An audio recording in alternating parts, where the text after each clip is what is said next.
My name is Nora. I am 33 years old, and I am a mother of 3 beautiful daughters. Their names are Emma, Grace, and Luna. They are my whole world.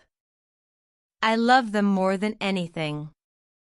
Life has not been easy for me. My mother passed away when I was young. My husband left me when our youngest daughter was just a baby. He walked away and never came back. He never called. He never sent money. He forgot about us. Since then, I have been alone, raising my 3 daughters. I have no family to help me. I have no big house. I have no extra money. I live in a small apartment in Willow Creek. Every month I pay rent. Every month I worry. I do not have a good job. I do not have a college degree. I do not have many choices, but I am strong. I never give up. I work as a cleaning lady. I do not have a company or agency. Every month I look for homes and offices that need cleaning. I carry my own supplies. Then I work all day and often late into the night. I scrub floors, clean bathrooms, and take out trash. Some people are kind. Some people are rude. Some people don't pay. But I do not stop. I clean because I need money. I need to buy food. I need to buy clothes for my daughters. I need to pay rent. I work when I am tired. I work when I am sick. I work even when I want to cry. Sometimes I look at my daughters while they sleep. They are so peaceful.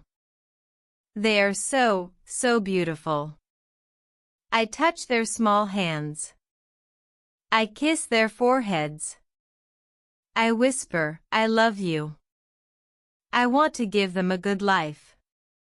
I want them to be happy.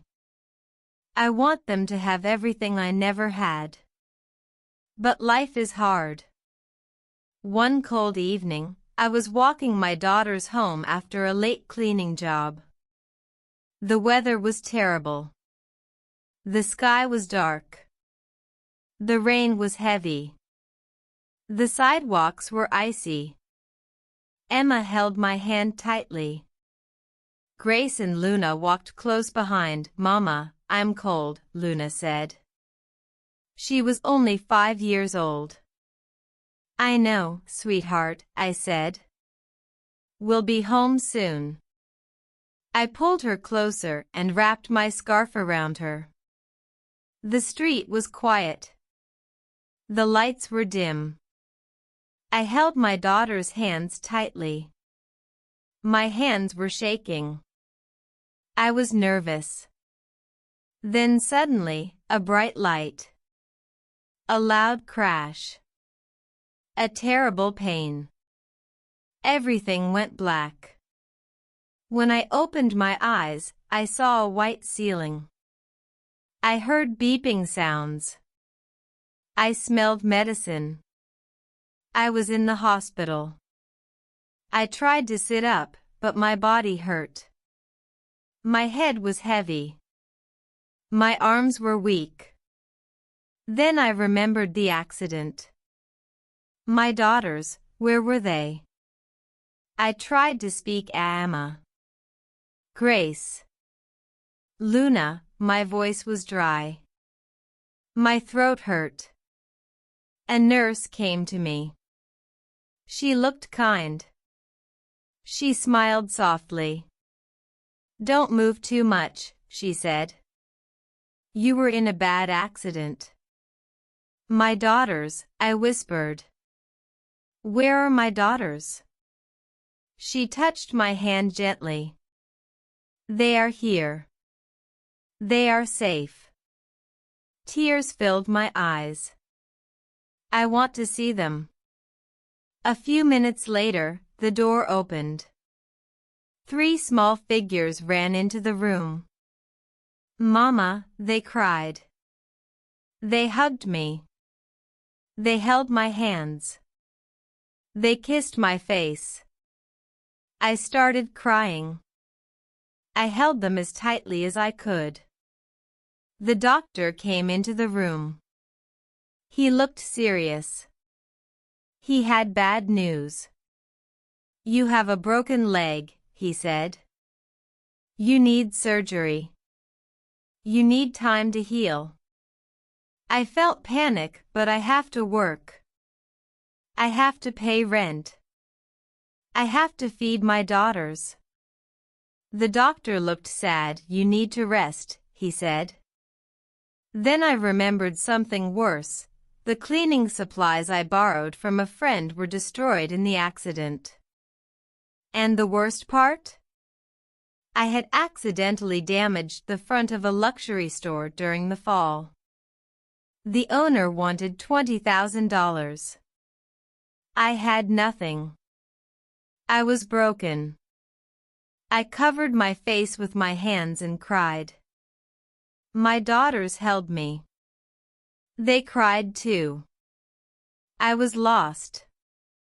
I had no hope. The next day, something unexpected happened.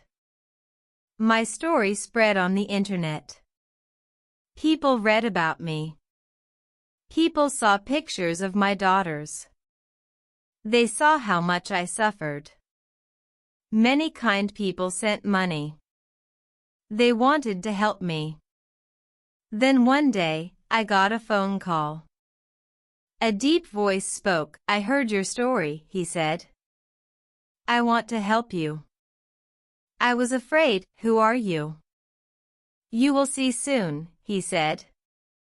2 days later, a group of people came to the hospital. They brought flowers.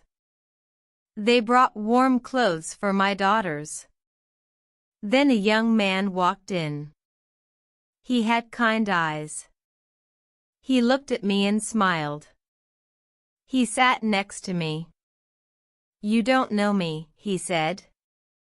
"But I know you." I was confused. "Why do you want to help me?" He smiled. "Because I can." I started crying. I don't know what to say. He touched my hand. "You don't have to say anything." A few days later, something unbelievable happened. The young man and his team paid for my hospital bills. I didn't have to worry anymore. But that was not all. One day, they took me and my daughters to a new place. It was a house, a big, beautiful house. "This is for you," they said. I stared at them. I couldn't speak. I couldn't breathe. "For me?" I whispered. "Yes," they said. "You don't have to pay rent anymore. This is your home." I fell to my knees. I cried and cried. My daughters cried too. They hugged me. "Is this real?" I asked. "Yes," they said. "This is real." I held my daughters and whispered, "We have a home." One day, the young man asked me, "What is your biggest dream?" I wiped my tears. "I want to open a bakery." He smiled. "Then let's make it happen." And he did. A few months later, I opened my own bakery. It had fresh bread, warm pastries, and happy customers. I was no longer a struggling cleaner. I was no longer a poor mother. I was a businesswoman. I was strong. I was happy. I will never forget that young man. He changed my life. He taught me something important. There are kind people in this world. There are people who want to help. And sometimes, miracles are real. I started with nothing. Now I have everything, a home, a job, and most importantly, a happy family. Thank you, my dear subscriber, for being here with me. Your support means everything to me. I hope this story touched your heart. Remember, no matter how hard life gets, kindness and hope can change everything. Stay strong. Believe in good people. And never lose faith in a better tomorrow.